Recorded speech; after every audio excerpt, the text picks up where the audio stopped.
డబ్బులు ఇస్తాడు, అందరిని ఆదుకుంటాడని చెప్పి ఈ రెండు మాటలు చూసి మీ కూతుర్ని మీరు అక్కడ సాధనకు పంపించారా? మాకు ఆ సాధన నేర్చిందాక మాకు తెలియదు కండి. వచ్చినాక మాకు తెలిసిందండి. ఆ పిల్లలు మధ్యలో ఆపేయాల్సింది కదా. ఆగమన్నామండి, వద్దు వెళ్ళొద్దు అన్నామండి. ఓకే అంటే ఇక మాకు తెలియకుండా అక్కడిక్కడ చెప్పని వెళ్ళి వచ్చేదండి. ఓకే, సో తర్వాత ఏం జరిగింది? ఇప్పుడు అక్కడ సాధనకు అలవాటైనటువంటి వర్షిని మళ్ళీ అఘోరిని చూడగానే అట్రాక్ట్ అయిపోయింది, వెళ్ళి కలిసి తన పైన బట్టలు కప్పిన తర్వాత ఫోన్లో మాట్లాడి అంతా జరిగిపోయింది. సో మీ ఇంటికి ఏమని చెప్పి వచ్చింది అఘోరి? అంటే ఆ రోజు కార్ పాడైపోయిందని చెప్పి ఫోన్ చేసి అన్నారు కదా, ఏం చెప్పి వచ్చింది? ఒక రోజు కోసం వచ్చి వారం 10 రోజులు 20 రోజులు ఇలా ఉండింది అక్కడ.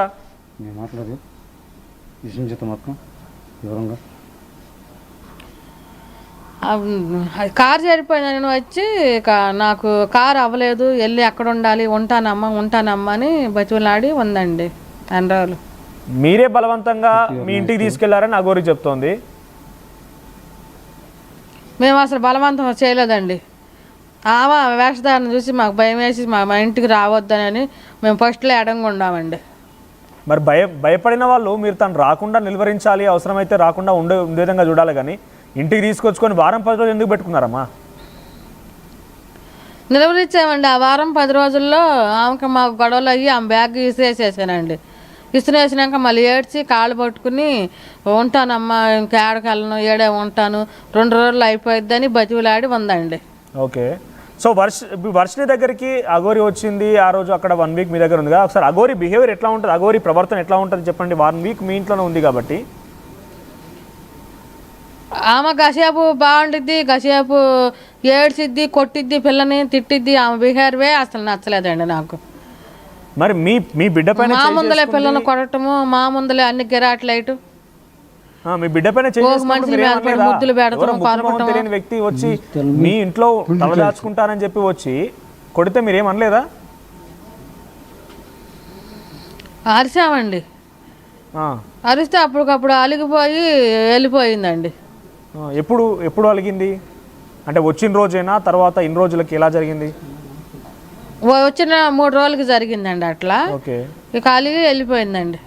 అప్పటికే మీ కూతురు వర్షిని అఘోరి దగ్గర సాధన నేర్చుకుంటానని మీకు చెప్పిందా? వచ్చి రాగానే అడిగిందండి.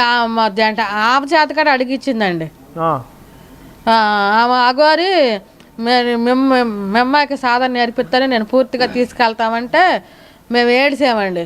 మాకు ఎంతమంది లేరమ్మా, మాకు ఒక కూతురు, తీసుకెళ్తాకి ఇల్లేదు అని మేము ఏడిసామండి. ఏడితే అప్పుడు ఇక ఆ టైంలో వెళ్ళిపోయిందండి. ఇక ఓకే, ఎన్ని రోజులకు అడిగింది ఆమె వచ్చిందా? ఎన్ని రోజులకు అడిగింది ఈ విషయాన్ని?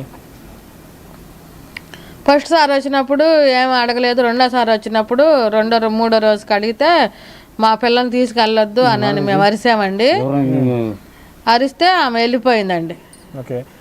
మళ్ళీ ఒక మాట అందండి, మీరు మీ పిల్లకి మాకు సంబంధం లేదని మీ ఇద్దరు బాండ్ పేపర్ మీద కాగితం రాసిస్తే 50 లక్షలు డబ్బులు ఎత్తాను అందండి. 50 లక్షలు వద్దు, నీ బాండ్ వద్దు, మాకు పిల్లలు మేమేమో నువ్వు ఇమ్మీడియట్గా వెళ్ళిపోవాలంటే చెక్ చింపేసిందండి. ₹1 కోటి చెక్ రాసిందండి. ₹1 కోటి ఇస్తానన్నా మీ వర్షిని ఇవ్వడం కోసం? అవునండి, అనే చెక్ కాడ రాసిద్దండి. చెక్ కాడ రాసేసిందండి. మిమ్మల్ని ఏమని సంతకం అసలు మేము అన్ని వేసుకున్నామండి. అమ్మో మాకు వర్షినికి సంబంధం లేదు, పూర్తిగా అమ్మ చేతిలో పెట్టేస్తున్నామని సంతకం పెట్టమందండి. ఎప్పుడు 2వ సారి వచ్చిన రోజు? 2వ సారి వచ్చినప్పుడు మాకు భయం వేసిపోయి మా పిల్లోడు కానీ మేము కానీ నా పిల్లలేని రూపాయి మాకొద్దు, ఈ పాపిష్టి రూపాయి మాకొద్దు, పిల్లలు నమ్ముకున్న రూపాయి మాకొద్దు అని మేము ముగ్గురు ఏడిసి చెక్కి చింపేసామండి. అంటే ఎందుకు అలా అడిగింది? అంటే ఏమైనా పూజలు చేయాలని ఆలోచనతో ఉందా? వర్షిని పైన ఏదైనా పూజ ప్రయోగిద్దామని ఆలోచనలో ఉందా? ఎందుకు అలా అడిగింది? అంటే తనకు ఒక అమ్మాయి అవసరం ఏమొచ్చింది? ఏమొచ్చిందంటే ఈ పిల్లని బాడీ గార్డుగా వాడుకుని పిల్లని చెడిపోయాలని అమ్మేసుకోవాలని చూసిందని మేము అనుకుంటున్నామండి. Please give me mouth sir. Right, ఒక్కసారి మీరు మాట్లాడండి. తిరుమల కోటయ్య గారు, ఏంటి మీ దగ్గర నుంచి మీ కూతుర్ని కొనుగోలు చేయాలని ₹1 కోటి చెక్కు కూడా ఇచ్చిందని మీ సతీమణి గారు చెప్తున్నారు. సో ఏంటి మీ కూతుర్ని ఎందుకు అఘోరి కొనుగోలు చేయాల్సి? నమస్తే అండి. 1 కోటి కాదు సార్, 1 కోటి కాదు, 3 crores cheque. 3 crores cheque 3 crores cheque 1 crore కాదు 3 crores చెక్ రాస్తే ఆ చెక్కు మాకు వద్దని చెప్పి నా కొడుకు నా కూతురు ఉద్దేశించేశారు. మీ వర్షిని అప్పుడు ఏమనింది మరి? వర్షిని దగ్గర ఉందా? వర్షిని మీ దగ్గరే ఉందా అప్పుడు? లేదని ఇంకా మన దగ్గర జారలే, ఇంకా ట్రావెలింగ్లో ఇప్పుడు కాదు తిరుమల కూడా గారు, ఇప్పుడు కాదు నేను అనేది. అప్పుడు 3 కోట్ల రూపాయల చెక్కు రాసి మీకు అఘోరి ఇస్తా అన్న సమయంలో వర్షిని చూసిందా ఇదంతా? వర్షిని ఏం చెప్పింది? వర్షిని చూస్తుంది, పప్ప 3 కోట్లుగా అయితే నన్ను అమ్ముతారా మీరు అంది. 3 కోట్లు మీకు వస్తాయి కానీ నన్ను అమ్ముకోండి అని నిందా వర్షిని కూడా? 3 కోట్లు 10 కోట్లు ఇచ్చి నిన్నెందుకు అమ్ముతాం మేము, మనకున్న ఆ ఎకరం చాలు మనకి, దాన్నే అమ్ముకుని నిన్ను శుభ్రంగా చదివించుకుని మంచి సాఫ్ట్వేర్ చేసుకుని ఇంజనీర్ దశలో నీకు పెళ్లి చేస్తా మంచి వరుణ్ చూసి అన్నాం. సో మొదటిసారి మంగళగిరి దగ్గర తనకి బట్టలు వేశారని ఎప్పుడైతే వర్షిని చేసిందో అప్పటి నుంచి ఎప్పుడైనా వర్షిని బిహేవియర్ మారిందా? అంటే అప్పటిలాగా అమ్మాయి అఘోరిని కలిసిన దుగ్గిరాల అవకాడ చింతలపూడి అని చెప్పి ప్రియదర్శిని కాలేజ్ ఉందండి. ఓకే, చింతలపూడిలో ప్రియదర్శిని కాలేజ్ ఉంది. ఓకే, ప్రియదర్శిని కాలేజీలో అమ్మాయి బీటెక్ సెకండరీ చదువుతుంది. అయితే అమ్మాయి ఇంటి దగ్గర నుంచి బస్సుకి వెళ్తే ఇబ్బంది అని చెప్పి 2 వీలర్ మీద వెళ్ళి వస్తూ ఉండిద్ది, స్కూటీ మీద. ఓకే, అదే రోజు మాదిరిగానే రోజు స్కూల్ కాలేజీకి వెళ్ళి 2 వీలర్ మీద ఇంటికి వచ్చింది. ఆ టైంలో కాలేజ్ టోల్గేట్ దగ్గర జనసేన ఆఫీస్ దగ్గర లేడీగా అల్చల్లని చెప్పి టీవీలో ట్రోల్స్ పడుతున్నాయి. Okay, breaking news. ఓకే, అప్పుడు అందు పప్ప వెళ్దాం మన ఇద్దరం వెళ్ళి చూసేద్దాము అంది. నాకు బాగా రానులమ్మన్నా. అయితే 2 వీలర్ ఉంది ఆ పిల్లకి వేసుకుని వెళ్ళిపోయింది. ఓకే, వెళ్ళిపోతే అప్పటికే బట్టలు పొడ తీసి పోలీసు మీద విసిరేసి పోలీసు శ్రీనివాసరావు గారిని రాయిపెట్టి కొడతాం, ఒక రిపోర్టర్కి కాలు మీద మోచిప్ మీద రాయిపెట్టి కొడతాం జరిగింది. ఓకే, అప్పుడు పోలీసులు ఇంతమంది ఆడవాళ్ళు ఉన్నారు, మేము వెళ్తే బాగోదు, ఆమె ఆడమనిషి కదా, ఎవరైనా ధైర్యం ఉండేవాళ్ళు ఎవరైనా వెళ్ళి ఆమె బట్టలు కట్టండి, మేము వెహికల్ ఎక్కించుకెళ్ళి అరెస్ట్ చేస్తాము ఓకే అని చెప్పి అన్నారు. అంటే అప్పుడు మా పాప కొంచెం మొదటి నుంచి కూడా కొంచెం ధైర్యసాహసాలు తప్పింది. ఆ పిల్ల 19 షార్ట్ ఫిల్మ్స్లో యాక్ట్ చేసింది. ఒక తెలుగు ఫిల్ము అందమైన జీవితం బాబు ఇన్ని కష్టాలని సినిమాలో హీరోయిన్కి ఫ్రెండ్గా కాలేజీ ఫ్రెండ్గా యాక్ట్ చేసింది. ఓకే, సుమన్ టీవీ యాంకర్లో సంక్రాంతి టైంలో నెల 18 రోజులు ఒక నిమిషం సుమన్ టీవీ యాంకర్గా అఘోరితో చేసింది. తర్వాత మీ పాపలో ఏదైనా మార్పు వచ్చిందా? అంటే ఫోన్ నెంబర్ మార్చుకున్నారని చెప్పి మీ సతీమణి చెప్తున్నారు. ఆ రోజే ఏదో మీరు చెప్పిన ప్రకారంగా బట్టలు కట్టిన రోజు ఆ తర్వాత తరచుగా అప్పుడు అఘోరితో ఫోన్ మాట్లాడడం కానివ్వండి, మెసేజ్ చేయడం కానివ్వండి, ఏదైనా మార్పు వచ్చింది తన ప్రవర్తనలో? అఘోరాని పోలీసు వ్యాన్ ఎక్కించింది. ఆ అఘోరతో పాటు కూర్చుని పోలీస్ స్టేషన్ దాకా వచ్చి ఆ అఘోరాన్ని అరెస్ట్ చేసినాక అఘోర వెహికల్ కూడా పోలీసు స్టేషన్కి వచ్చారు.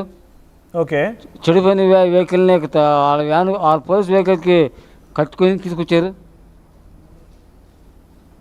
ఓకే, సో ఆ తర్వాత నుంచి మీ కూతురు ప్రవర్తనలో మార్పు వచ్చిందా? అంటే రెగ్యులర్గా ఫోన్ నెంబర్ మార్చుకున్నారు కాబట్టి మాట్లాడడం, అఘోరితో మెసేజ్లు పెట్టడం ఏదైనా జరిగింది? తర్వాత ఆమె మా ఇంటికి మొత్తం కారణం ఎలా జరిగింది కూడా చెబుతుంది వినండి. మా అమ్మాయి ఫోన్ నెంబర్ తీసుకోవటం. ఒకసారి మైక్ మీ సతీమణికి ఇస్తారా? అమ్మ స్వరూపరాణి గారు. మా సతీమణికి. ఓకే స్వరూపరాణి గారు, అఘోరితో మొదటిసారి కలిసినప్పుడే ఫోన్ నెంబర్ మార్చుకున్నారని చెప్తున్నారు కాబట్టి ఆ తర్వాత నుంచి మీ పాపలో ఏదైనా మార్పు వచ్చిందా?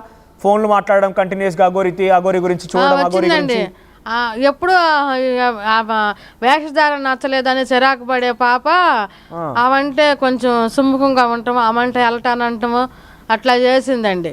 ఓకే, మీరు వారించలేరా? ఏంటి ఇదేం పని, ఆయన గురించి ఎందుకప్పుడు చూస్తున్నావు అని ఫోన్ వాదించామండి. వద్దు, అసలు మనకు వద్దమ్మా, ఆ సన్యాసి వద్దు, నువ్వు శుభ్రంగా చదువుకో, నీకు మంచి లైఫ్ని ఇస్తాము, నువ్వు ఇంజనీరింగ్ చేసుకుంటే నీకే మంచి లైఫ్, 30,000 40,000 వస్తాయి, దాని తగ్గ వడిని తెచ్చి మ్యారేజ్ చేస్తాము, నువ్వు సెటిల్ అవ్వు, నువ్వు అట్లా ఆలోచించబాకు అని అరిసాము. ఓకే, 3 కోట్ల రూపాయల చెక్ మీకు ఇచ్చిన తర్వాత మీరు వద్దని చెప్పారు, మళ్ళీ ఆ తర్వాత కూడా వచ్చింది అఘోరి మీ ఇంటికి, అదే లాస్ట్ ఇక అప్పటికే మీరు వారించేసి మీరు పోలీసులకు ఎవరు చెప్పలేదా? అరే నా కూతురు ఉండడానికి ఇట్లా మాట్లాడుతుంది, 3 కోట్ల రూపాయలు అసలు ఇవి అఘోరికి ఎక్కడి నుంచి వచ్చాయి, ఈ డబ్బులు ఎక్కడి నుంచి వచ్చాయి ఏంటని ఎప్పుడు మీరు పోలీసులకు కనీసం కంప్లైంట్ చేసే ప్రయత్నం చేయలేదా? మీ పాపనే కొడుతుందన్నారు, మీ బాబు హర్ష పైన దాడి చేస్తున్నాడు. పోలీసు కంప్లైంట్ ఏం పెట్టలేదండి. మేమో అనుకున్నామండి, ఏమో చూస్తేనేమో ఇట్లా ఉంది ఈ వేషధారణ, ఏమో 3 కోట్ల రూపాయలు చెక్కు నిజమేనా, బ్యాంకులో డబ్బు లేకుండా చెక్కులు రాస్తుందని అనుమానం పడి మాలో మేము అనుకున్నామండి. అదే అంటున్నా, మీరు అప్పుడే మీ అమ్మాయినే కొనడానికి ట్రై చేసింది అఘోరి అన్నప్పుడే మీకు అనుమానం రాలేదా ఎంత డేంజర్ ఉందని? మీకు అప్పుడు అనుమానం వచ్చి వెంటనే పోలీసులు చెప్పకూడదా? చుట్టుపక్కల వచ్చిందండి, డేంజర్గా ఉందా అనుమానం వచ్చే పిల్లని ఎటు వెళ్ళనీయకుండా జాగ్రత్త పెట్టామండి. ఓకే, మళ్ళీ మరోసారి వచ్చిందా? మీరు అక్కడ వద్దని చెప్పి వారించిన తర్వాత వెళ్ళిపోయిందా అఘోరి అక్కడి నుంచి? మళ్ళా రాలేదండి, అదే చివరిసారిక. అవునండి. అంటే అప్పటికే మీ కూతురు వర్షిని కూడా అఘోరి ఇలా మాట్లాడుతోంది, 3 కోట్ల రూపాయలు